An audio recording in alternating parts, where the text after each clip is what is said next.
Councillor Watson, Keir Starmer, you touted him as the next Prime Minister. That's highly unlikely, especially in the North East. He certainly will not get our votes because the oil and gas industry has no confidence in Keir Starmer. He can't just flip-flop to try and work out if he gets enough votes who he's going in coalition with. He can't possibly 1 minute say he's not for us and then the next, through yourselves, say he is for us. That's a complete nonsense. With respect to the climate crisis, emissions are down 50% since the benchmark was set. The UK government are delivering on their journey to net zero, while Keir Starmer flips-flops with what he really means. We don't know what he actually means. It keeps changing.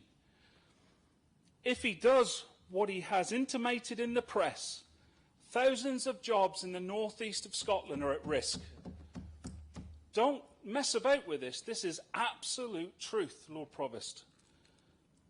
Let's be clear, our transition to net zero by 2050 will still require oil and gas, unless you want to import it. UK oil and gas, unless you want to ship it in here. And that would negate the whole emissions campaign. Carbon capture and storage will be essential as fossil fuels will still be required beyond 2050. I really don't know what Keir Starmer is talking about when he wants to stop new production and new oil fields. I have to say, as unlikely as this sounds, I agree with the sentiment. I think you've captured, Councillor Ian Yule, I think you've captured how everyone feels in the North East. And it's great that you've invited, and we are proposing to invite Keir Starmer up here to speak for himself. Labour and Keir Starmer look like they are going to sell us out. And rewording what he says still gives the same result. We are going to lose jobs. Stop Oil have a huge influence over the Labour Party.